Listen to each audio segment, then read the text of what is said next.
everyone. My name is Eric Marks. I'm on the MPSE Board of Directors.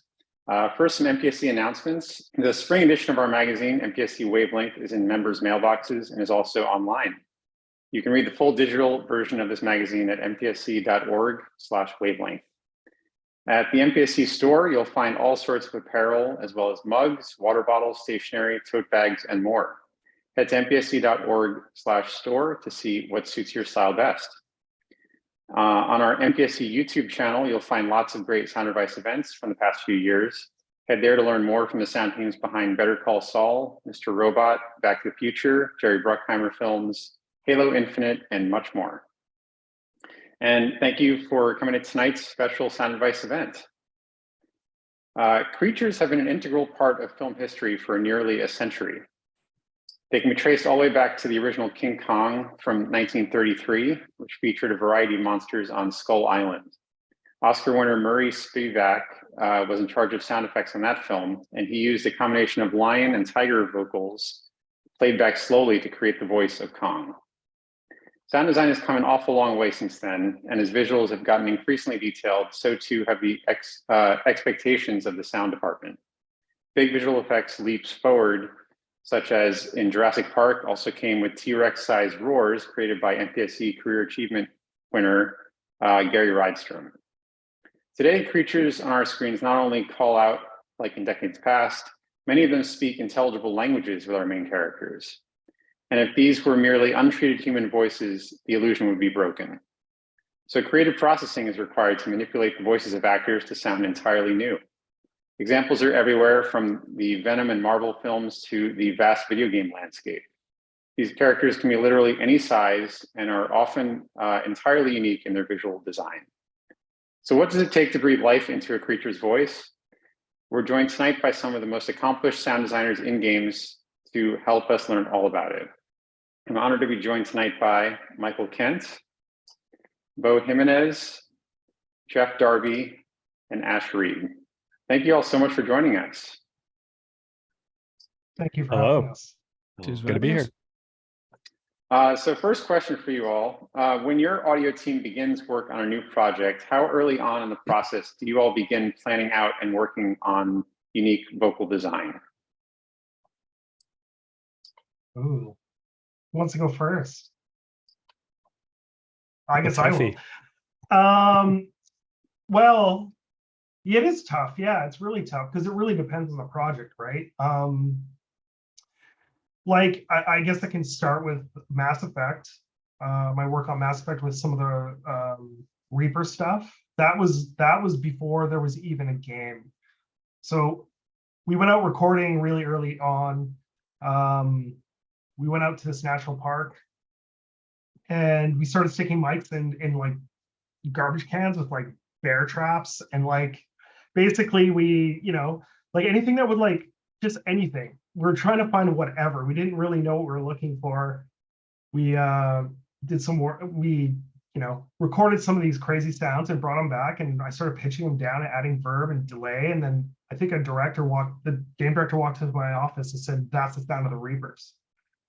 And that's how it started. You're like, oh, and then right then we knew that we had to go in this kind of metally kind of, direction. And that was like the first game. And then every game after that was like an evolution of that. So it started off with that. In the second game, we started bringing in more human elements with metal and piano, like stretched piano strings, and mixing all that up. Then in the last game, it was a lot of foghorns because I think War of the Worlds just came out with Tom Cruise, and I was really obsessed with that sound. So that ended up being in the third game. So yeah, that one was early. God of War was pretty early too. We did a lot of viz dev. So you would take the concept art or the early production for God of War Ragnarok, early production animation stuff, and viz dev. There was a ton of iteration before stuff even got in the game. So both those franchises were pretty early on. As you want to get in as early as you can. Even if it's just talking with the game director, just to get ideas out. It's always good. So yeah, just to jump off that, I think the key thing to answer the question of how early to get on whatever the feature is. Really, it's from what I've seen, to me, it's just getting in there when there's opportunity for sound to just collaborate and be part of the conversation. So obviously, like, let me just speak on Last of Us. Obviously, the clicker is an interesting one because I'm actually not sure exactly how it all went down, but that, for all I know, that could have been a creature, pitched by a sound person, right? I'm not sure, but for all we know, it could have been. So sound, I noticed sound artists have a unique perspective on art and how to approach visuals too, right? Like we have a really different brain, I think. So I think getting us in there early and us bringing something that people haven't thought about to the table, usually with sound, is really valuable. So like speaking on the Shambler for Last of Us Part 2, I was doing pretty much, some people might consider it throwaway work because I was just working on the creature when it was first pass. Like it didn't look, it really wasn't there. We weren't sure if it was going to change a ton, and it actually did change a lot. But what I find that's very valuable is if like the overall direction. So like the overall direction for this guy was, you find him for the first time in Seattle. So maybe Seattle rains a lot. Maybe it's just more wet in that area. So you kind of fictionalize, like, all right, maybe when he's breathing, it sounds phlegmy and wet and gross. Oh, he hunches. So that direction wasn't going to change. He's always kind of like, bent down with a really eerie silhouette. So we know maybe he should just sound like this decrepit old man or something, right? Like, like that weird wheeze. So that paired with all the wet content, that initial pass at like conceptualizing it never really got thrown away. So even though they changed the visuals, like they changed literally the silhouette, how it looked, it still had that like overall macro direction.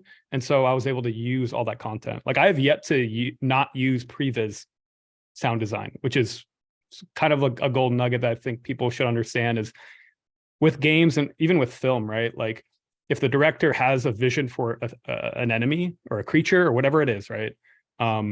Just go to town and figure it out early on. And even if it does change, hopefully you can still get, kind of a core of what you made together or conceptualized together. And that usually saves time in the back end, which is yes. Yeah, Jeff and Ash, anything you want to add to how early in the process you usually get into this kind of work? I think that it varies. I don't think I've ever had one project be like the last one. Some projects I've been asked to come in at the very end and make some stuff that they thought of, or for whatever reason they wanted to add it, very quickly at the end. And then in other projects like Days Gone, all they had was a paragraph of what some of those creatures would be like. It was just a few sentences that essentially described someone with rabies that was crazy. So that was a project that I got to get involved in very early on. And that doesn't always happen either. Sometimes, it just varies. It depends on when they realize something, when they think of something. And then as far as Days Gone is concerned, when we were doing Twisted Metal on PlayStation 3, we had a lead for a guy that had a deaf pit bull, and the dog didn't realize that he, couldn't hear, and so he made all these really spitty, frothy sounds. So they brought the dog down to the studio, and we started recording him actually as sweeteners for a weapon in Twisted Metal. But through that whole process, I realized that the dog's dad, is a guy named Paul Ruiz, used to sing in a death metal group with James Scarafoni, who runs the mocap stage here at Sony down here in San Diego. So while we were set up, I just said, well, can you give me some deaths? Can you give me some, I just got hurt, ouch, that hurts. Can you give me some attack sounds, some snarly sounds, growl sounds, whatever you want, just in that style. So it was not, it wasn't planned. So he just started doing a few things. And after about 10 minutes, he went, boy, if you ever want to do that for real, I'll get some Jack Daniels. It really opens up my throat, you know. So we took the dog's recordings, and I didn't do anything with Paul's recordings at that time. And we went on and we finished Twisted Metal. And then after that, they approached me and they showed me this little paragraph of stuff, and they asked me to basically make someone with rabies. And so I remembered Paul's recordings. So I went and got them, and I smashed them together and gated them together with some recordings I had of a friend's wet, frothy, very violent espresso machine, and played them for the sound designer at Bend, a guy named Gary Spinrad. And he really liked them. He said, boy, more. So I called Paul and I said, I think we can do this Jack Daniels gag if you're interested. And he came down to the studio and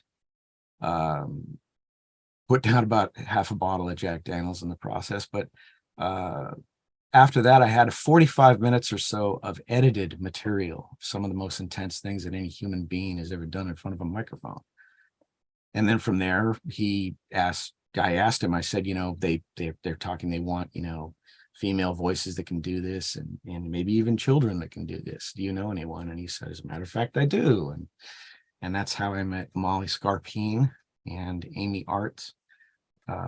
Paul brought them to the studio, and we did a very similar kind of jam session. And from that point, you start to realize what a lot of people who are extreme vocalists, everyone's got their trick of what they can do to have a lot of stamina in front of the microphone.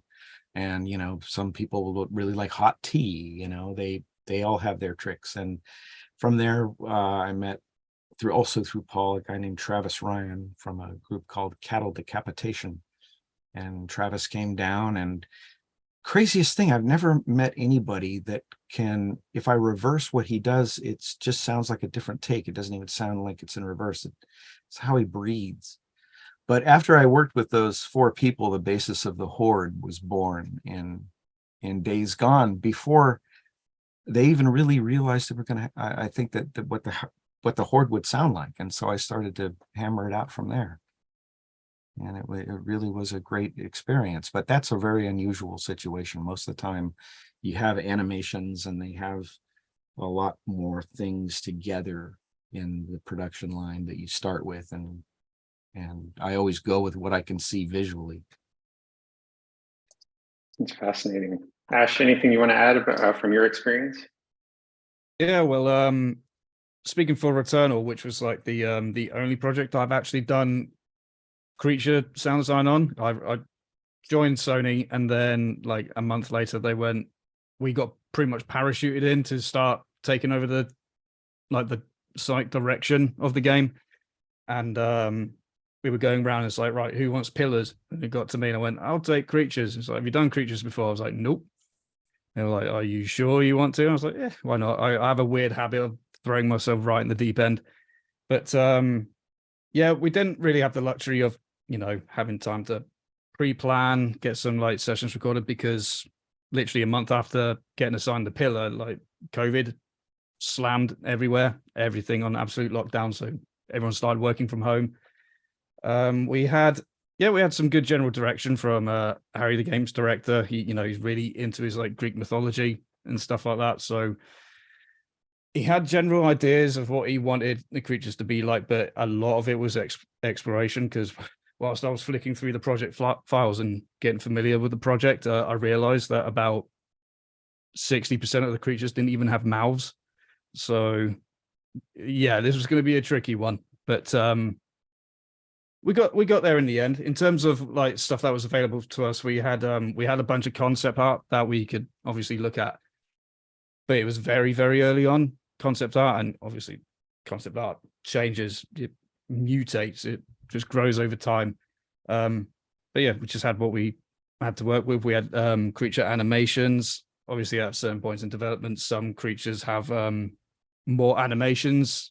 Like you'll be at a point where one creature has like 80% of its animations done, and another creature just has, it's not even been animated yet. You can just load up the model and look at it. So you kind of have to contribute different amounts of concentration on each creature for what you've got. And I think that's where, because we came in halfway through the project as well, it's like, okay, we've not got much time. There's quite a few creatures. We need to kind of nail it down like get it right. And yeah, it was definitely a learning curve, that's for sure. Like I had to not teach myself I had to find some techniques in order to make my life as easy as possible and get everything done. And they're the techniques I ended up talking about at a talk in Italy for Game Audio Deconstructed. But yeah, we made it in the end, working through the pandemic. But yeah, I'm really happy with how it went down. Actually, that was very similar to Demon Souls. We came in like halfway, and we had 85 creatures to do. Luckily, Sweet Justice was helping out with us. So they ended up doing the first path on almost everything, and then it allowed us to do a second iteration on what they've delivered and fill in details. So yeah, like, you know, like a lot of times we do work with outsourcing too, which helps, right? Yeah, So we had Sweet Justice as well. Yeah. So and we have a really good working relationship with our vendors like that, where they'll do the first part, the first viz dev, like get the meat and potatoes done, and then we'll come in and we'll fill in details. Like for instance, in Demon Souls, Tower Knight was, you know, like a lot of they give us a lot of the bulk of the sound, and then I filled out a lot of the detail. And then because we were mixing it for headphones for the PS5, we were attaching sounds to every bone you could possibly attach sounds to, and all that stuff. But again, like Ash said, that one was like 85 creatures in like less than 6 months. So it was intense. Yeah, that was a brutal number. We definitely couldn't have done it without help from a few of us from our team. And Sweet Justice as well. We had Barney Borum and Adam Hoffman. And they both just delivered like super awesome assets and definitely helped out. And like you say, you get the delivery, you put it in, and then you just end up filling in. It's like you put in extra sprinkles and everything, like just like the more physical details of everything. Yeah. Incredible. Mike, you mentioned the story about Mass Effect and going out and recording sounds, and then Jeff, you mentioned the espresso machine. I was curious on, you know, typically in creature vocal design nowadays, how often do you all go out and record sounds with the idea of incorporating those into creature vocals in game titles? A lot. Yeah, and it varies, right? Like, and that's it. Like, it's kind of like a lot of like human vocal stuff for sure. And then now we're actually, you know, Boom libraries, you can call them and ask them to like record stuff for you, obviously for a fee. But you're like, I need some animals, and they will find the animals for you and record them for you. So there is that option as well. And if you can get out and record animals too, that's great. But yeah, it's a lot of recording. Yeah, and still, you know, editing from library. You know, sometimes you find that perfect sound in a library and edit it together. But yeah, definitely. I think one thing that I like thinking about is the idea of like imagining the anatomy of the creature and then trying to emulate that with stuff that's not real. Like, so just as an example, like, you know, I use like a bellows, which all a bellows is like a, you know, it just displaces air, moves air. And so I was just thinking about like, well, what if I disrupt that air passage? What if I just get weird with this bellows? Just thinking about, you know, talking about the shambler, right? Like thinking about just esophagus or trachea, just like a air passage that's blocked, but using something that sounds that a human is familiar with, the sound of just air moving. But, you know, I don't know, there's something that happens when you record sounds that aren't the thing, but you're trying to like emulate the thing, you know what I mean? And of course, the sound being an organic source adds a lot of value. And then, you know, when you throw a CO100K or something on it and then slow it down, now all of a sudden the trachea is bigger and bigger and bigger, right? Or that air passage. So yeah, there's a lot of thinking about like, how can I, like, if I need to get a scream, what else is a scream, right? Like the E squared guy is doing the Godzilla stuff. Like it's just like tension and you know, like what did they use? They did a ton of stuff, but like, what was it? ironing board. I think the ironing board legs like Cool. opening and closing it like this. They had this one that just had this Grunts. painful screech. Yeah, I can add this tonal element to it. So Sometimes, I mean, I try to always record as much as I possibly can. And a lot of times you'll hear a particular actor that they've picked to do the initial performance of a creature. And you'll think back, or at least I do, I think back to what I've been working with recently and what it might, maybe there's a particular set of sounds that I've been working with that I recorded that might have the same kind of cadence as the performance that was done, or that maybe they're similar and just naturally similar in pitch to what the actor sounds like. And I'll start from there. There's never one thing that works the same way that the last thing did. I'll try to look for stuff that matches the actor as naturally as possible. I mean, in the case of the espresso machine, that worked really, really well with Paul's voice, and that was a new sound that I had with basically a new direction, a new idea with him very spontaneously. When I was working on Ratchet and Clank, they got a guy named Fred Tatasciore, who's a very talented guy, that was able to do these amoeba-oid characters that are very slimy and wet and gross. And it just so happened that I thought back to many years ago to a good friend of mine named David Earl. He and I were roommates years ago in Oakland. And one night, many years ago, he was sick with the flu, and being the kind of trooper that he is and the great composer that he is, we put some microphones on his stomach and recorded a lot of gurgling activity. And I remembered those sounds, and they kind of fit Fred's voice. And I shoved them in with some other squishy sounds on top of Fred's voice for those amoeba characters, just because they fit and they were wet and gross and fun. going off on a little bit on that, like one thing about creatures that are really cool is I don't know, I guess I just call it grounding a creature. But like, you know, there's this idea of like, oh yeah, like creatures, you know, you add your slowed down pig squeals and all these, you know, animals that just make the base of a creature. But like if you need that creature, like just infected is a good example, or there's a lot of, you know, creatures nowadays that are a lot more humanoid, like biped humanoid, where when you add human elements, it only adds to the fear and the weirdness of it, right? Along with those outlandish exotic sounds that we associate with.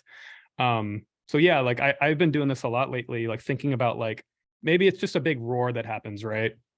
Almost like thinking about like webbing and connective tissue of like human into like this terrifying like pig squeal and then out into human again, right? It's like this thing that like your brain can almost trick itself to thinking like, oh, that was just a human the whole time, right? Because it sounded human first, something happened, and then it sounded human at the end. You know, it's like thinking about Storytelling and inflection.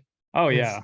That's super cool. And like adding, that's the thing too, like I like what you're saying there, because you know, a lot when I first started creatures, I was trying to layer a lot, and that's not really the right approach. It's using bits of different creatures, but having them kind of come in and out of each other to tell a story.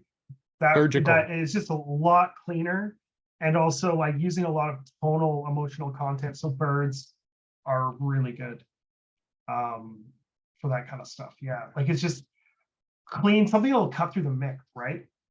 So everything going on, noise is not going to cut. So trying to get things as clean as possible.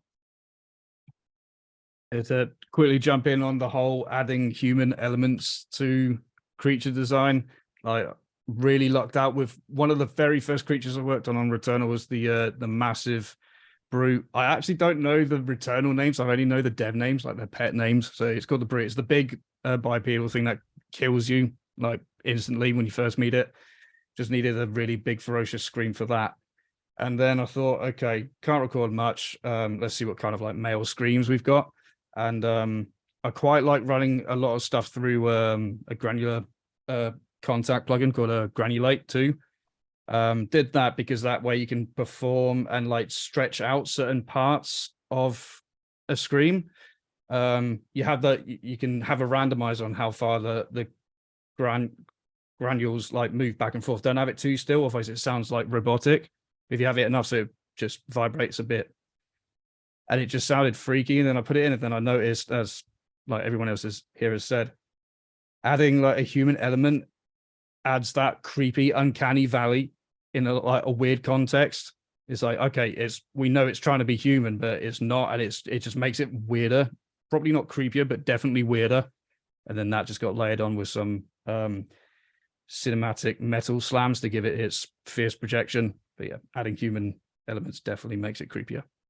That's a really good tip that Love I that. recently learned. Oh, sorry, real quick, Mike, is like, Yeah, yeah, go just ahead. punching like the initial roars with just like massive rock shatters and stuff. Like, yeah, Yeah, I'm starting to do give me that the more. power. That's Oh, awesome. Yeah, that's funny. Actually, I use a lot of granular synths with this too. I use a program called Alchemy. I call it poor man's Kima, because it's literally, you can do up to 4 different oscillators with different sounds, and you can grain morph them.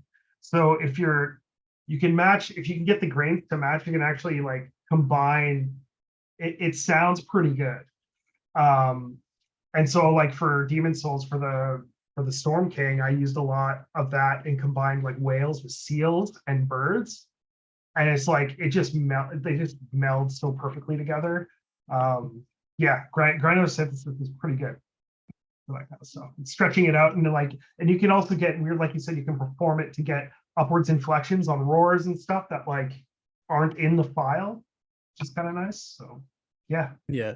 The only parameter I ever like MIDI controlled was the position. That was it. And then I just put modulators on everything else. To me, the biggest challenge of any of that type of thing is getting it, whatever you're working with, to sound like it's one set of vocal cords. I always try to do the best I can to make it. I like to avoid creating what I call a bag of tortured cats. When, especially if somebody has a sourced actor, and then, the producers don't want it to sound like an actor or a person at all. They want it to sound like a complete beast. And then you're scrambling to try to find things that naturally fit with it. And you're trying to make it all sound like one set of vocal cords. And sometimes that is easier said than done. Sometimes it comes to you relatively quickly because you just happen to find the right thing that fits the right cadence with what the actor did. But then other times it's a struggle. And there was one particular creature in Ratchet and Clank that I was having that problem with, where it started sounding to me like a bag of tortured cats. But one of the things that's really forgiving about game audio is the fact that it's like making a performer and then you release it into an arena or a space. And then all of the parameters of the space help with that bag of tortured cats syndrome, and help mask it and anchor it into the space and the place. That's a really forgiving thing in the medium. I always start, when I look at an animation, I try to always work with visuals first. And I always look and see if the creature has anything that I can go after that's not a vocal, that I can anchor the vocal into. Like, do they have jowls? Are they wet? Do they have thick skin? Are they small and shrimpy? Are they big and threatening? Do they have large feet? All of those kinds of things. And I try to, similar like if I'm going to do a scene with a car, and I've got a scene where a car comes around a corner of a cliff, I'll put in the suspension and this tire squeal and the skids and the creaks and all of maybe the gravel spitting and anything else that might be on the side of the road. And then I'll put the engine in. And that, when I do that, it lets me have something like to anchor the sound of the engine too. And I'll do the same thing with creatures. I'll add other practical sounds that might work, that I can see that, the art is doing. That gives me a spot to work in to help me with that challenge of making it sound like one set of vocal cords. It's fascinating. When you all work on a title with a wide array of creatures, like there are a lot of different types of creatures, How do you go about making each voice specific and unique enough to stand out from the other creatures? And how much does like size factor into that for you all? Oh man. Yeah, God of War, Ragnarok, we did so much previs. And the game director wanted each creature to sound unique. So that was a challenge. And getting tells to sound unique for each creature as well. I think Beau can probably talk more because he handled a lot of the creature stuff on that. Yeah, So, I mean, I think that's it. Like, it was really from the game director, really pushing this idea of lanes. So I think, I mean, if I could sum up the difference between film and game audio in a nutshell, it's context. Because like, you know, linear, it's moving forward. The context of games, you know, this one creature can have this one screaming, you know, attack tell at the same time as this other class of enemy, you know, just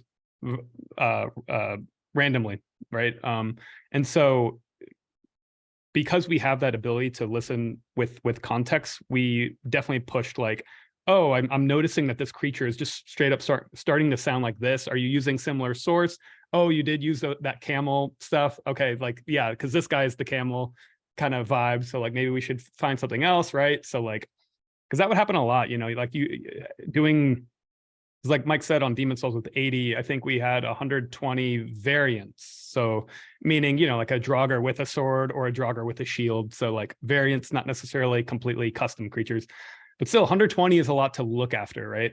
And there were a lot of different families and classes in God of War Ragnarok. So yeah, that was definitely a big item, was to make sure that every faction and family of creature had their unique palette and sound, and hopefully would use source that was not populated with other creatures. yeah, we spent a lot of time in concepting that. And then once we nailed it, that was easy. It was easy to, you know, iterate and finalize that stuff, right? Yeah. We just spent most of our time trying to keep everything in its lane. So. It's funny because like I could name like literally the source sound of a lot of the creatures. Like this one dragon was bowed cactus. That's the summary of its iconic sound. This other creature was a parrot. Yeah. You know, like, yeah. But I think if that's the thing, is like you find what awesome original source is like the iconic element of this creature, and then just push that to every attack and every kind of, you know, just make that the vibe, then I think you're doing well. I think that's like solidifying that lane, so then you can move forward with the other creatures and find their iconic sound and iconic lane, right? Another thing with games that's challenging is that having things sound different when the creature's attacking versus it getting hit, because that's a very important gameplay feedback for people. And a lot of, you know, so it's how do you make the creature sound consistent, but also give the player the feedback it needs. So it's like changing it up. So if it's getting hit, it's like maybe it's more high squealy versus like attacking, which is like growly and fierce.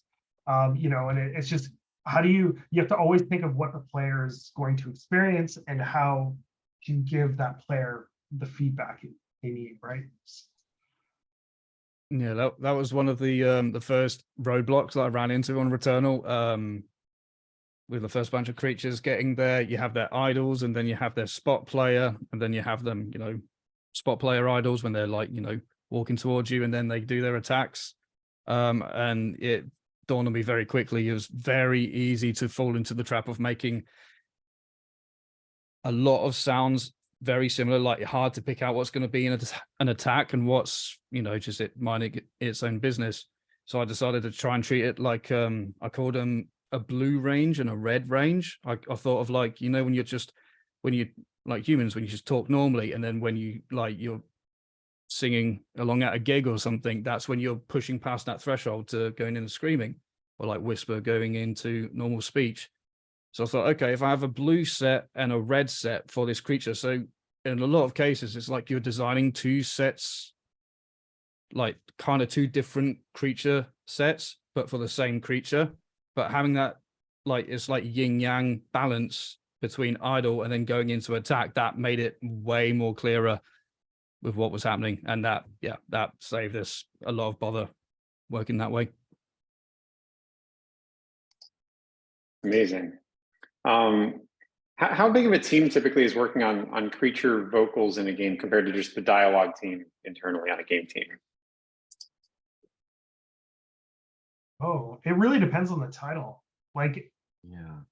like Mass Effect, we didn't have the budget of some of the Sony titles, so we had, I think there was like a few of us, like 2 or 3 of us doing it. And then on Sony, it scales, right? When you have it, but I don't know how big was your team, Beau, in Ragnarok? It was like 3 or 4 people, right? Or there's more. It went up more. Yeah. Plus Sweet Justice. Yeah, it was like. Oh gosh. Yeah. Anywhere from 2 to 10. Yeah. So it varies, right? I think Jeff. a lot of times the process of just realizing some of these critters determines a lot of that. You know, sometimes you're not really sure in the beginning. You know, other times you are, but you know, like for example, with Ratchet and Clank, there's a really talented guy named Christian Kelson who he wound up, and I'm not even sure this was really planned, but he wound up doing the robot enemies and really did an amazing job in Ratchet and Clank. And somehow, and it was never really said, but somehow he kind of became the robot guy. And then all of the other critters that had skin kind of wound up in my lap. And it did the process of just realizing that stuff and somebody making something before someone else did. And one thing influences the other and all of that stuff. So a lot of times that'll determine the kind of approach you wind up taking.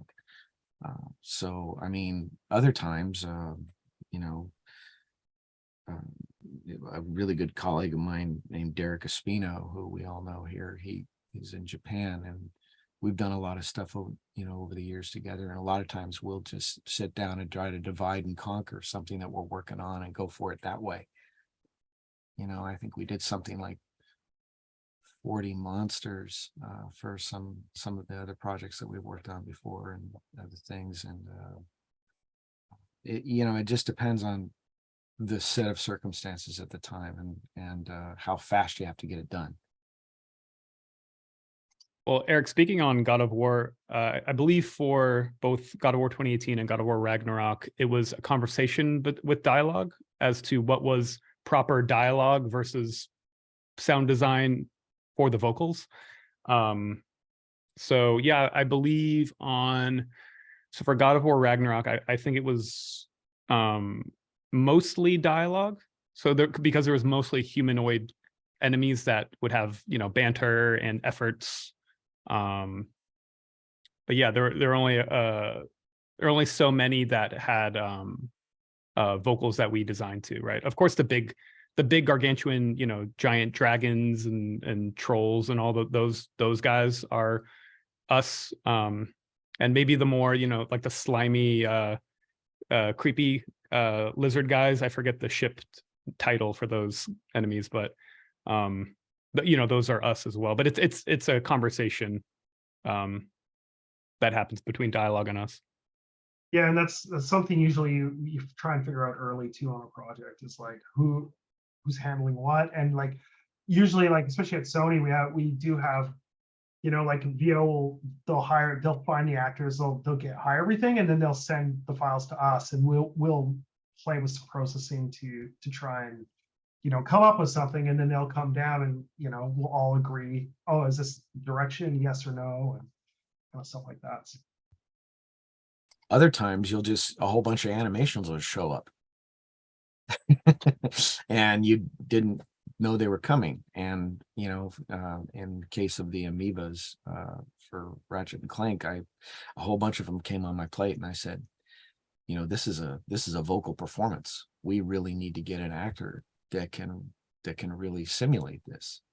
And, you know, and then they got Fred Tatasciore to do that. But I mean, other times, you know, you have a chance to do things. It depends on if they even want it to sound like a person you know, and if you wind up making it sound like, you know, just squealing metal noises or something, you never even get somebody involved. Or maybe you'll just use yourself or your own voice as a guide. You know, I did that a long time ago with Derek.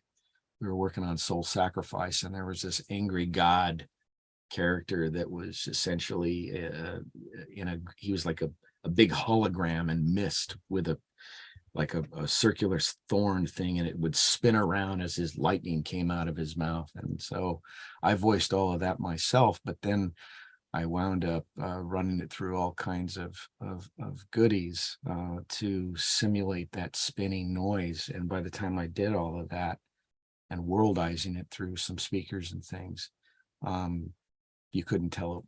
I mean, I destroyed my voice to the point where it was completely gone. You know. Yeah, I did some creature vocal work, and it's not easy. And afterwards I couldn't sing falsetto in my car for 2 weeks, and I was really pissed off. Oh yeah. I was really mad. So that's really fun too, when you wind up in a situation where you have the handsome actor and they're in the booth, and then you basically ask them to destroy their voice for you. And 2 minutes into it, they look at you like they want to eat your firstborn through the glass because of the stuff that you're putting them through. So that's what's great about working with someone like Molly Scarpine, for example, who can just go there and get you a lot of stuff. And really, in the end of the day, you'll find that there's just a few directions, really. There's faster, slower, louder, softer. And if it's in sync with the animations that you're working against, especially in that particular situation, we were blessed to have those animations to do that. But that visual cadence of how fast they move, how much they swing, if they jump, they scream, they die, whatever they do, that determines a lot of that originality just based on responding to it visually and what it has to be that way. So getting somebody that can not destroy their voice. Like if I try to inhale, like I know people that can do that real inhale, like creature. See, I just try to do it and I'll get sick. That's not my ability. But I know people that can do that, you know, like Travis Ryan, for example, can do that really, really well. There's a guy named David Martin as well. Tim Ballard, guys that are on Days Gone that could do those types of guttural things. And I think that the best thing to do is just find out what somebody can do real well, especially if they can do it over and over again to several animations, and let them do what they do best. And then, you know, mix in some pigs and anything else it needs. I think something too for agents, maybe. So we do a thing at PlayStation where on our casting sides in like red italicized, we say this is a high intensity job. Like this is if you're not trained for this, this might hurt. Because there are times where you might have an actor that goes, oh, like, you know, my agent said this was X, not Y, right? It's like, yeah, sorry, you might not be able to do your job as well at 4 p.m. You know what I mean? Because like this is not easy work, right? We're asking you to scream a couple times, do really large efforts. So yeah, it's the kind of thing where I'm hoping that agents will talk to their vocal talent and be like, hey, like, you know, audition for this, but know that this is high intensity, right? A lot of abuse. Yeah. Yeah, that's no. It's fun for people who are talented that are able to do that. It's amazing to watch them to work. How much of the vocal processing you end up putting on dialogue to be creature vocals, how much of that processing ends up being within the game engine, like live in the game engine, compared to in a DAW before it gets there?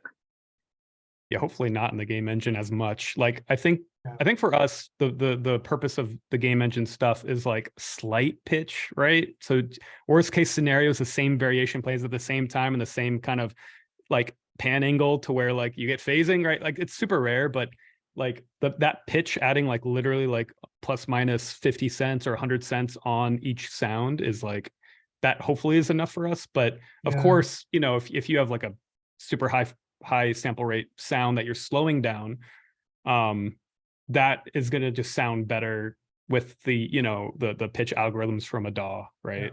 So The only thing hopefully it's we, exported. yeah, the that. only thing we really do in Engine is like stuff for like helmets. Because like you don't know, sometimes characters can take their helmet on and off, and you need to be able to factor for that, right? There is some processing. I know like the Stunning games, like maybe there's like, I think some of the hologram stuff in God of War Ragnarok was in game, but Oh, you mean like vocal it's- processing? I'm thinking about like creature, Yeah. like pitch stuff, like. oh yeah, no, like I'm vocal processing, there's some like, but yeah, for creatures, no, it's all outside. It should be in the DAW for sure.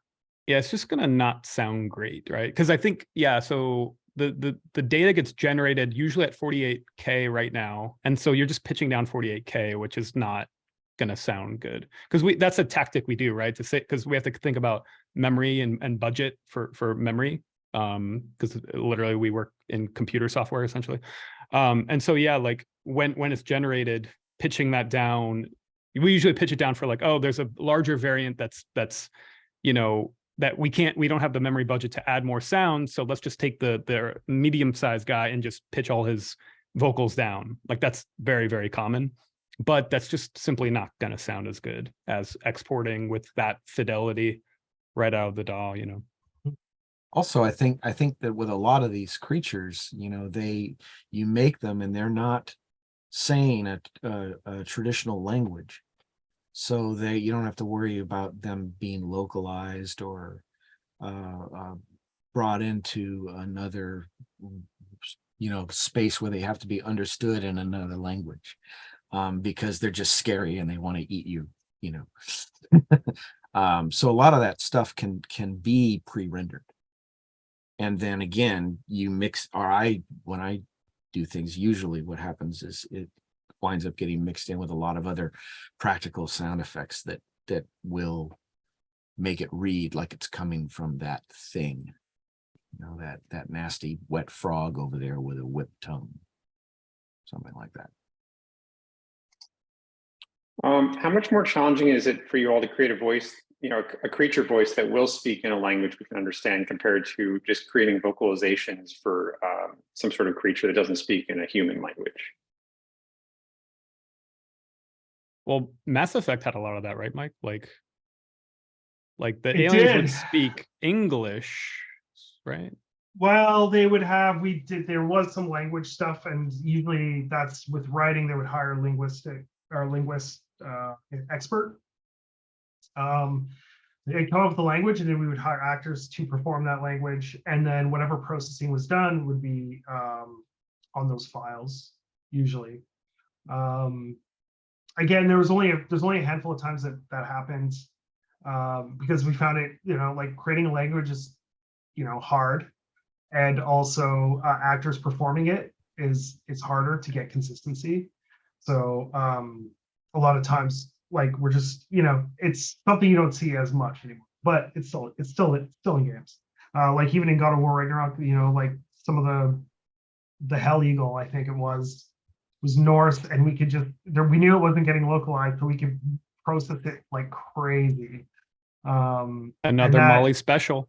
Yeah, and that sounded incredible. So yeah, it really depends, and we love it when we get to do that, because we know that, oh, we don't have to do it to 8 different languages.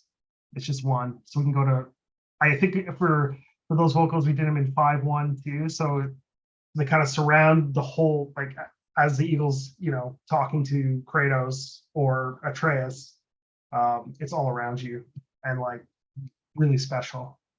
Just for Returnal, we didn't have much for like in way of alien languages.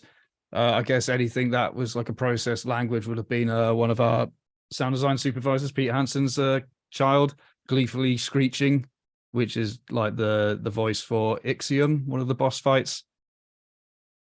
But yeah, the only other creature that had like human recording was recordings I did myself for these big, massive tree zombie creatures. Like, again, like I can't exactly do much in way of like a heavy metal singer, but like inward pig squealing kind of stuff. I did that, and I just ran it through Granulate again and blended that with a bunch of other like granular wood stuff. But yeah, I would love to actually work on making up a language and processing that. Sometimes, you know, language, it's not just about language, it's about giving the user information about where a creature is. So like in Days Gone, for example, we had states. So there was the I don't know where you are, but I smell you. Oh, now I know where you are. I see you. Oh, I'm going to come and eat you. I'm going to just destroy you. Oh, whoa, where'd you go? So that's, you know, what I just said was a language to convey that what we needed to do sonically. But we had to basically, more importantly, make sounds that read as a kind of language when they lost your trail, where they lost track of you, so that you as a user knew that you were safe and outsmarted them. So that kind of thing, you know, that's not easy to do. That required a lot of different types of experimentation with some of the extreme vocalists that we were working with, you know, that were able to do that kind of stuff. And there was a lot of back and forth. And then what was exciting about something like that is that makes people realize things, and it makes art people realize stuff. And then maybe they think of something that they hadn't thought of yet about how to make it snort or smell or walk or whatever. And that really, that's really a fun, magical moment when that kind of thing happens. So, I mean, it's not, it's language, but, you know, R2-D2 spoke a language. But sometimes also it's a way, especially in a game situation, of giving the player the kind of information that they need to engage them along the process. Yeah, and I would say in games, it's almost like a clever cheat to make make up a language, because yeah, you don't have to localize it, and sure, you can just print processing on the asset, no CPU usage in engine. So like, there's just a lot of pros. But yeah, like God of War Ragnarok, you know, Old Norse was spoken a ton by most of the enemies, if not all enemies. So that was nice because it doesn't need to be localized because it's Old Norse, you know. Yeah, there's a lot of like clever ways to save on budget, you know, making up languages. But of course, the languages need a lot of thought behind them. I don't know if you could go full J.R.R. Tolkien. How do you say it? J.R.R. Tolkien? I can't even say that. Tolkien. Yeah, I was about to say J.K. Rowling. I'm like, wrong fantasy thing, bro. Anyway, but yeah, like, you know, that's really fun for sound designers to just come up with a language. I know the Jeremy Rogers worked a lot on that early on God of War Ragnarok's production cycle, coming up with all these new Elven languages and, you know, fictionalizing a ton of spoken word, which is really, really cool. What sorts of challenges have you all faced with creature vocals, in particular with heads and tails? Like, have you ever faced challenges in terms of like easing the audience into a new type of sound or creature's voice that you wouldn't face with other sorts of like humanoids in a game? What do you mean by heads and tails? Yeah, I guess I'm thinking, like, you know, I know game dialogue tends to be cut pretty tight in terms of the heads and tails of a sound, but when it comes to a creature, like, I imagine that tends to sound a lot different, and you need to kind of either ease the audience into it or shock the audience or something like that. Well, yeah, I think, again, everything I think is different. I mean, a lot of times, one of the best parts about doing creature vocalizations is embracing spit and phlegm. You know, most of the time, when you do a traditional voice recording of an actor, that is playing a traditional role in something, you want to remove all of that. You want it to be very clean and good. In the case of a lot of the things that we do, you actually encourage that. So it's good to, you know, bite down and mix up a really wet brownie in your mouth before you go for it in front of the microphone and make all those noises. And actually to cut that stuff off at the tail is a travesty. You want to let it go. You want to let the regurgitation go. You want to let the vomit speak. You want to let it just be as, you really want to almost smell it. You know, you really do. Or at least I do when I'm trying to do this stuff. So every situation is different, and I don't think that there's a formula to it at all. I don't see how you could do that. Yeah, like God of War Ragnarok, some of the bigger creatures have like quad tail, like tails that just play out after they do a vocal, right? So it really depends. And you're trying to emphasize size, so you will, you know, do things to make it sound as big as possible, like adding quad tails or 5/1 tails or stuff like that. So yeah, I think we found that was kind of the solution to making a creature feel massive, at least in the God of War engine, right? Is like, you know, probably playing a stereo sound on the creature's mouth, jaw, whatever joint, spreading it, right? A little bit of spread, and then designing something custom. Like, I am not really a fan of, like, because there are ways to add like that tail, that like big verb tail. You can just bus it to verb, but I find that like literally like designing a tail, you know, with maybe different source is a really interesting, weird way to make it feel even more full, almost like vocal doubling, you know? So yeah, having like a quad or 5/1 or whatever it is, just like fiction of the verb of that roar was so big that it just that sound energy shot out everywhere and then came back to the listener. It's just like this massive, earth-shattering, you know, sound. So that's what we mean by tails. But yeah. So that's really cool.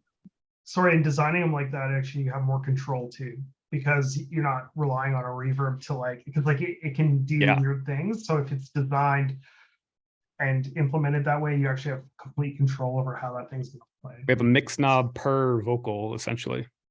Yeah. You said head and tails, though. I've had several situations where I've had to do a big, slimy, wet tail hit at the end of the vocalization. And maybe that's what I thought too.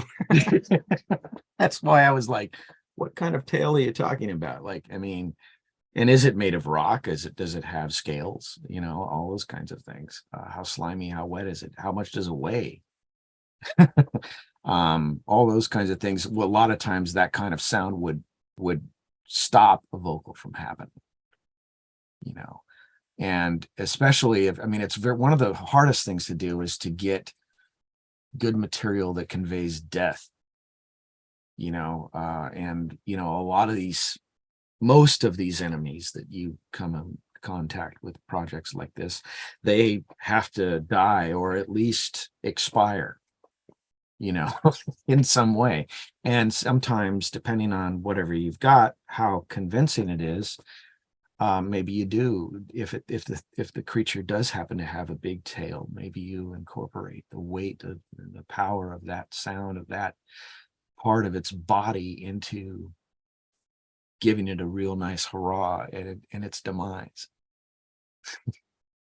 Yeah, with that was another thing that I had to overcome, another plateau that I had to climb up, which was just when I designed the creatures, obviously a lot of people start with like the main body of the sound, and a lot of times you just look at it in context, you watch it roam around in the game, you get the reaction of the game states, and if you don't get your tails right, I ended up calling them bookends, like it's the start and end of the vocalization. And without them, it can be very hard to give a sense of projection. And then I realized that you can get different levels of projection depending on its state. So obviously, if it's like the softer the projection, the more details you can get put in, like a creature just idly roaming around or searching. You can start with a hiss, and then like the idle vocalization, and then a gurgle at the end. Like sometimes I found the best result by just getting bookends that were completely different to the actual vocalization as well. So you get that contrast. And then obviously when it spots you, when it does like the spot player, that's when it gets more abrupt, it gets punchier, it's like more of like a gruff projection. And obviously if it's like a really horrific sounding creature, like any horror creature that will just scream into the night, you'll need that projection there as well. A lot of times, like especially if you need to have a creature give the impression that it's on the other side of the hill, that snarl or that scream or whatever it is that's going to trigger, that is essentially off camera. And again, it gives the user the information of like, oh boy, you know, they start, you want to get them shaking in their boots. You want to get them scared. And that I mean, Lovecraft years ago wrote for good reason that you're terrified of what you can't see. So, you know, I mean, if you go out swimming in the ocean, if you can see the bottom, it isn't as scary, right? And with a lot of these creatures, especially if they're big and scary, having the heads and tails before the actual event, it's kind of like you got to have it ramp. You got to, and sometimes it's a very slow build into it, and other times it's like real fast and very loud and right here, hitting you like an axe right between the eyes. So it just depends. Fascinating. I'd love to bring in some audience questions. There's some really good ones coming up in the chat. Mac asks, what are some of the most unusual sounds you've recorded to get some of your creature sounds? I'm currently using a lot of wood creaking and snapping to try to emulate a massive woodland creature. Yeah, wood creaks are good. You know those, I don't know what they're called. They're like rubber on the end of a stick. They look like lollipops. Those things are amazing. You can like rub them against like different surfaces and they just kind of shake across wood, metal. I can't remember what they're called though. I bought them I bought them like years ago on Amazon, like something mallet, rubber mallet. Yeah, Maybe it's rubber mallet. friction mallet. Friction Thank mallet. Yeah. Yeah, so those are awesome. Dry ice is still great. And then sometimes the weirdest sounds, like yeah, it's really I mean, a lot of times I'll dig through my library and I'll find stuff. And I'm like, oh, I'm gonna try this, and it'll be the weirdest thing and it'll work. But yeah, it's just trial and error, really. Try mixing dry ice with sterno. It really makes it squeal. Ooh. I've also put dry ice inside pianos before. Ah, piano strings are like one of my favorites, actually. Like scraping. Yep, is a good one. Yeah, Those are great tips. It sounds like creaking wood. It sounds like wood. Those are great tips. Kennedy asks, how often do you find yourselves recording on location compared to layering with library and stock sounds? Some games are pretty Spartan with their design work, but it's such a breath of fresh air when they put a lot of emphasis on the design work. Depends on the project and how long you have to do the creature. It's all schedule, time. Yeah. Get it done attitude is boom DS, you know, I don't know, just get it done, right? Versus, if you have a lot of time and you know, maybe you dedicated 2 to 3 months on prevising, then for me, like it's mostly just my voice mixed with source I recorded. So it's very custom, unique, you know, just to like previsit, right? Yeah, as much recorded as possible, but also like don't be afraid to dive into your library and grab what you need, right? Like there's no real rules to it. I used to think I was like not good for going in libraries. Like a library is like only, you know, Sennheiser 8040 stereo pair on my stuff. And I'm just like, dude, no, like that's so you're gonna be so slow. Like now I'm just like library like crazy. Yeah, it really depends, right? Like and don't be afraid to use whatever you have at your disposal. I think too, the best part about having, you know, equipment next to you or in your home or something like that is when you find something that you don't want to let it go away because you want to capture it because you just know that you're going to use it or need it someday for something. A good example for me is many years ago, I had some neighbors that had a very, very, very obnoxious pug dog that would get incredibly upset if he was getting left behind on anything going on. You know, it didn't matter what it was. If they were going to go for a walk and the dog felt that he was going to get left behind, he just went nuts.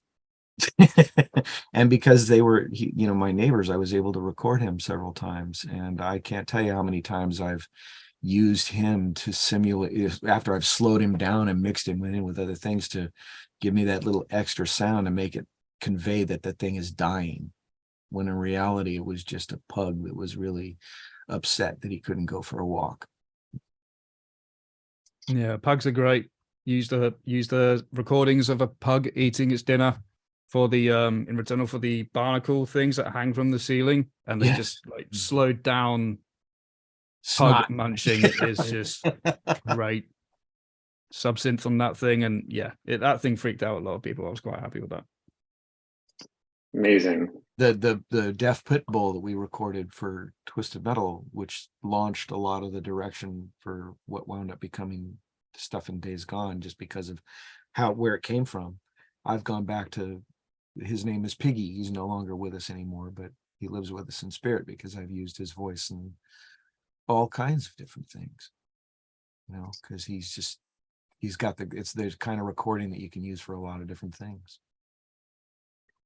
We have a question from Aaron. We've talked a lot about the terrifying, gruesome, gnarly sorts of creatures, but any thoughts on creature design for friendly or companion creatures? Thinking of something like the dragons in Breath of the Wild. Oh, I'm trying to Beau, remember. What are the Ingrid. dragons in Breath of the Wild that are friendly? I don't remember. Friendly dragons? I did a friendly dragon not too long ago. In Ratchet and Clank, there's a dragon kind of character named Trudy that you ride and fly around on, and Trudy is a friend. And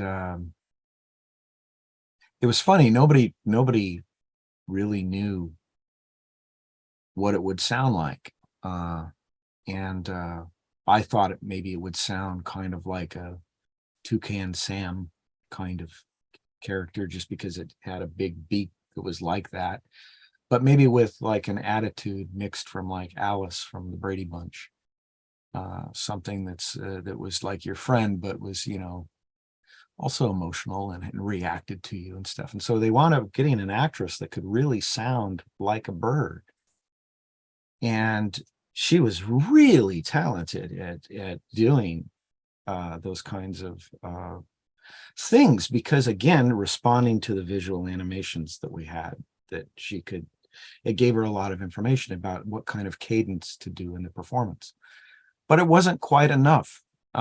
So most of the time what I'll do is in Pro Tools, I'll put my source stuff on some source tracks, and then I'll sidechain those to other channels tracks that have an elastic audio that will open and close based on the amplitude of the source. So you can take a lion growl or something that's going brrr, and you can have it open and close based on the cadence of the performance of what the actor does. But in this particular case, instead of starting with the woman that could act like a bird, who was Trudy, and putting her on the source tracks, I actually put her down on the gated tracks, and I went and got some recordings of some Venetian blinds that were like big wooden blinds that when you pull them up and down, they have a clickety clack sound. And I didn't use the source signal of those blinds at all, but I sidechained them to the woman's voice that could sound like a bird, and it gave it a chitteriness that added to her performance. And that was it. That was that simple. Sometimes when it's that simple, it's great. And again, the friendly quality that she brought to it, mixed with some Venetian blind performance and chatter, was all it needed. Yeah, for me, I feel like I always think about like the staple examples to me of the idea of like a creature that sounds super friendly and super scary and intimidating is Toothless. So Randy Tom's work on How to Train Your Dragon, that just the intro scene with Toothless and the main character, I forget his name, but just being able to hear how sound was used to convey, like, you know, really a scary dragon, and then immediately after, like, they become friends, it's the cutest thing on earth. So yeah, I would say, hold on, this is going to be kind of crazy. All right, there. So yeah, so this guy, this is Yala the Yak. And yeah, so in God of War Ragnarok, there she is. So yeah, I thought about Toothless a lot when working on her, because yeah, like really the key concept is emotive sounds. So like sounds that you kind of associate with, you know, with like a tonal inflections and intonations. There's a certain quality, certain inflections that feel endearing. So it's finding those tonal inflections where you go, oh, that's kind of cute, you know? And yeah, that could come from anything. That can come from, I don't know, any creature that goes, you know, so your voice, you can do that. You know, there's a lot of creatures that have that kind of groan to it. But yeah, for me, that's really what I look at is Randy Tom's work on Toothless and trying to think about tonal elements to convey a cuteness. Sound Suresh asks, I was curious if you could talk a little bit more about the casting process for vocal design of, you know, these creatures, in particular in relation to character design, like when you see a visual early on, what your process is like for casting. Well, we use casting sides, like we describe the creature. And then of course we have people that were like, oh, please talk to this person. We'd love to get them in to audition for this. But we describe the creature in detail and kind of what we're looking for. You know, like we need really abrasive, scratchy, whatever we need, right? And then we get back auditions. Listen, I just went through like 50 something auditions for this one enemy.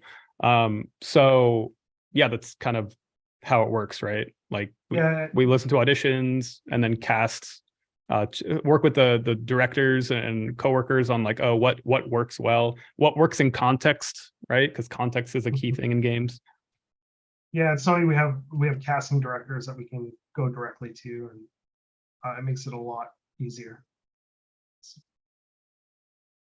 I also think sometimes it depends on how much material you have to have. If it's a relatively quick critter that you fight, and there's a lot of other things going on, and the sound of the voice is relatively minimal, you can get by with doing it yourself.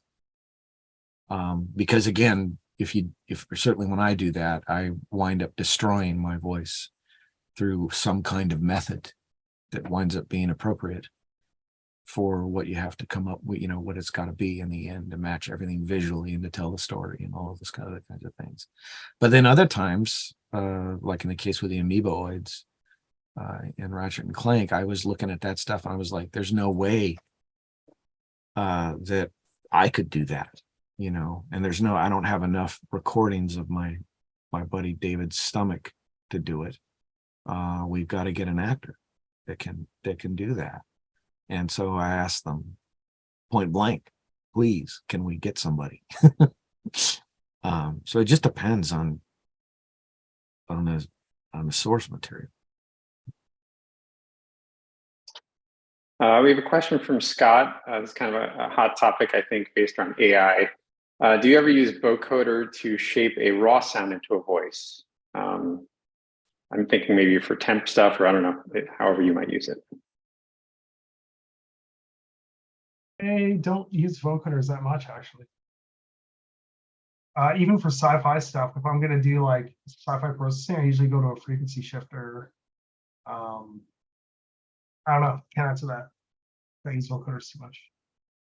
Yeah, I think we briefly tried vocoders for some of the more robotic metal creatures in Returnal, but the issue straight away we found with vocoders is because it's like a constant streamlined effect And then unless you do some pretty heavy masking with like your bookends or other layering, you just end up having a sound that's just like a very consistent and almost flat kind of vocalization for that robot at least. So yeah, we just ended up ditching that and then going for layering instead. Every time I've tried to use a vocoder, I come up with something that sounds like a really lo-fi, something that maybe Alan Parsons would do, but I'm not Alan Parsons. And I've not really had a lot of success with that. Well, the question though, was it, you said something about AI though? It just crossed my mind that I didn't know if they were sort of insinuating that, are you looking to simplify the work by not having to record anyone? That was my own take on it, but yeah, it might not have actually been a question about that. I haven't used any AI in anything that I've done. We have a question from Alex. How often do you pick reference creatures from other media sources or other game designs when you're designing creature voices? All the time. Often. Yeah, like in Mass Effect, like obviously it was like a War of the Worlds really wanted to convey that. It was like very inspiring, so we listened to that and used it. Also, like I use Arrival a lot. Like I just like this, like anytime we're creating something unique, it's like good to listen to that because it's kind of amazing. So yeah, all the time. Yep. Yeah, I mean, you can look at, Rydstrom's T-Rex roar as like the definitive roar in movies or in media, really, like, Predator clicks, giving, basically giving inspiration to so many other creatures. Yeah. Yeah. For Returnal, again, it being my first creature rodeo, and with the little time we had, I ended up doing the complete opposite because I was really, really worried about having that reference installed in my brain. I would then create the sounds, and the worst nightmare is someone going, "Oh, that sounds exactly like that creature from that movie or from that game." For the more humanoid creatures, did a little bit of referencing. We had some direction from the director, but yeah, I kind of avoided references like the plague, and it kind of paid off. I don't see myself doing that in many future projects, but it was just a time constraint. First time doing creature sounds, and I was just paranoid I'd end up copying something else. You always got to listen to real quick. You always got to listen to Paula Fairfield's Dragons. That's a given, obviously. Yeah, there's a lot of, I mean, we're kind of just fans of film and shows and games in general. So when we hear something that inspires us, it's just adding to the database. I think music's the same way. Like I think art's the same way. Mm-hmm. Absolutely. We have a couple of questions from Brian, who was actually one of our featured guests at a Sound Advice event a couple months ago. Do the sound files need to be delivered in a certain format, and any limits to file size or length? And do you have to edit the file right up to the start of the WAV file with creature vocals? Yeah, like clean top and tail. Just because you're playing it from a game, so it needs to be as clean as possible on either end. And then also mastering wise, you want it to be as loud as possible before it goes in the game engine. Just so your crest factor is really nice.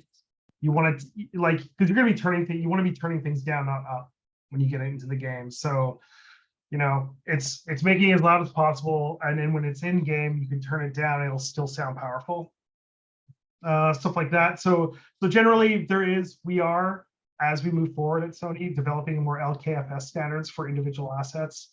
So there's a lot of look at momentary max now at how loud sounds are going into the game. So that's an ongoing development with a lot of our games. But again, it's tops and tails clean. Usually if there's reverb tails, you let those ring out, but yeah. Because the game engine is going to handle everything else. Go ahead. Sorry. Yeah, having the tails, cool. Imperfections, little extra bits that come in, little glucks, clicks, whatever, great.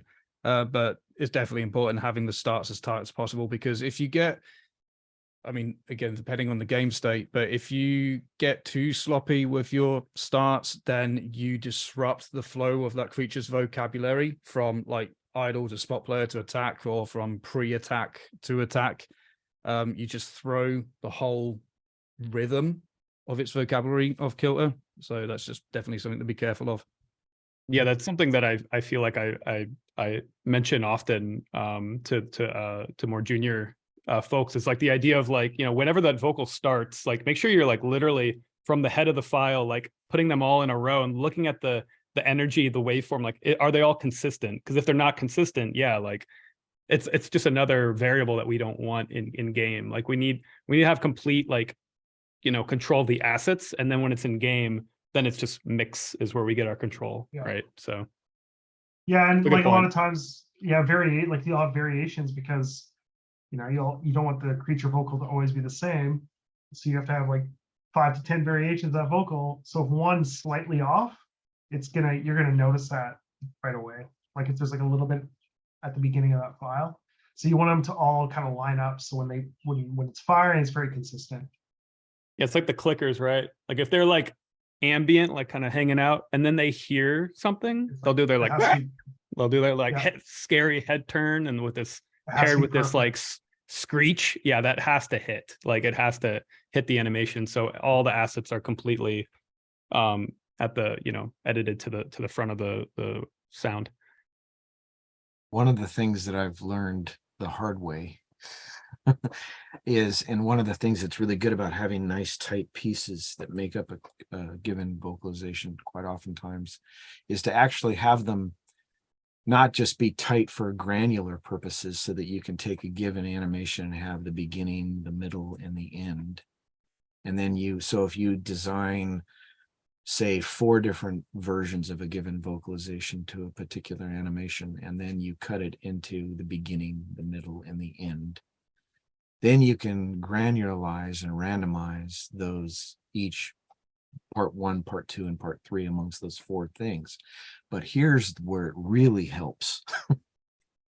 Quite oftentimes, game designers will decide they want to have a particular creature move faster or slower, and they'll do that at the 9th hour, well past you, after you've finished doing it. A lot of times you'll finish a particular character, and then everybody likes it and everybody's happy with it, and it goes into the project, and then several months later, when they're tuning things, they want to make this character run a lot faster.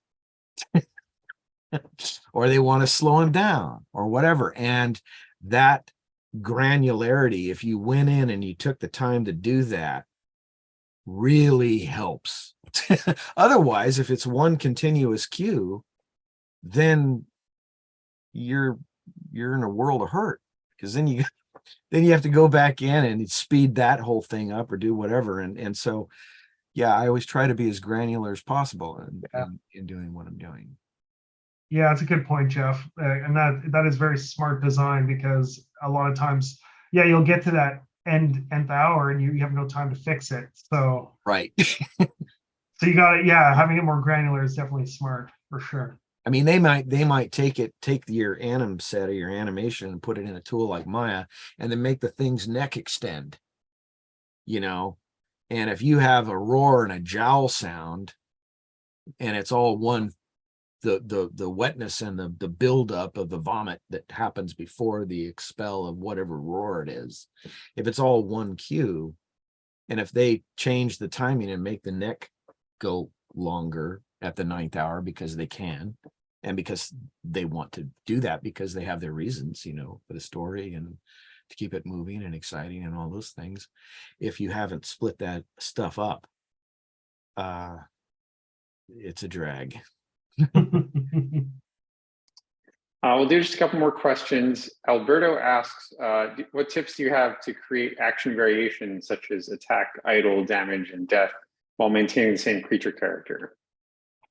Oh, I think Beau mentioned this earlier, is like having a consistent sound that is throughout the creature. So like if it's one element of the sound, so say it's a bird sound, that's like a very unique bird sound, like having maybe parts of it in the death but then go into like a pig squeal, or, you know, it's a roar, it has like a little bit of that tonality in it, just to keep it consistent, but then changing up what information you're conveying with the death, the pain, and the like attacks. So like kind of having a consistent sound that kind of follows through. That's one of the ways for sure. Also I feel like- distortion. I feel like traditionally, like, you know, death is usually higher pitch, a little longer, like just in really basic phrasings. Attacks are more aggressive, right? Like you can think of it like that. Distortion helps too.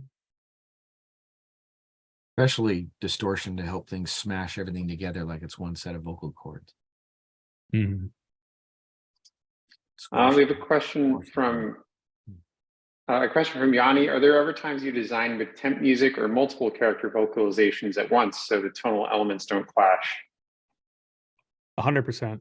Well, so the music, yeah, I don't know about temp music. Is there anyway?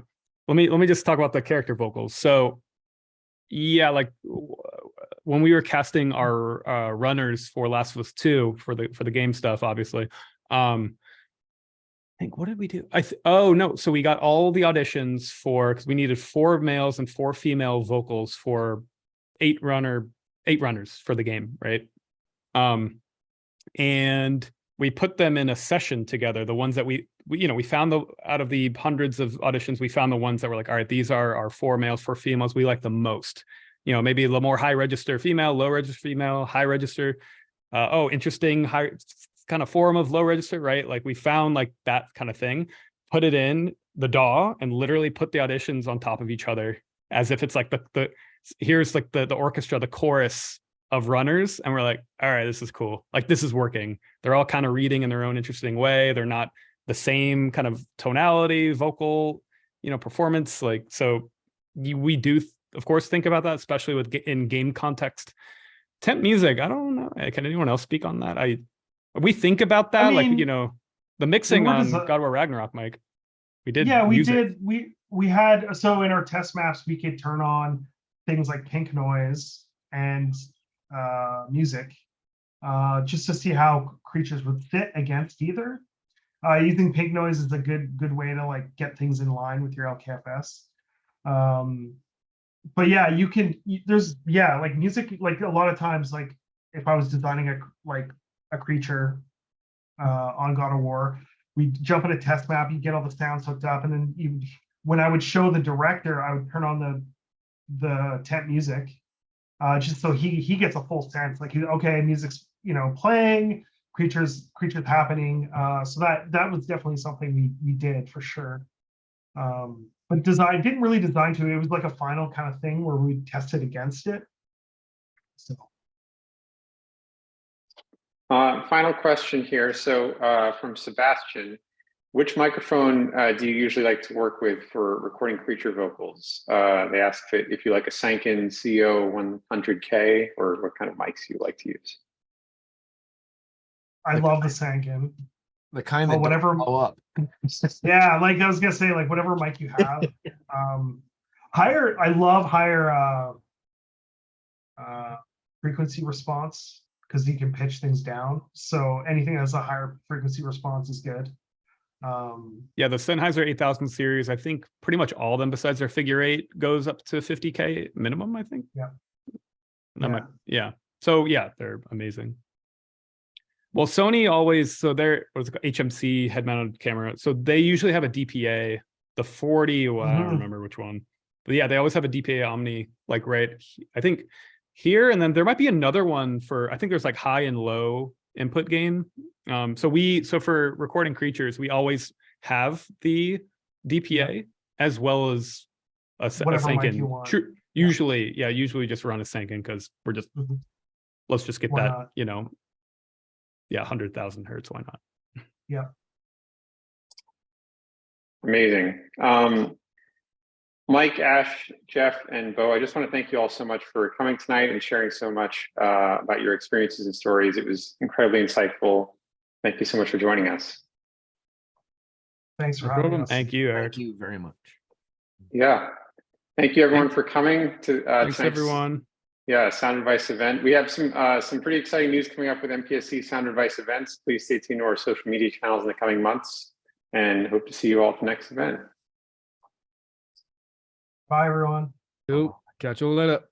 Thank you. Thanks, everybody.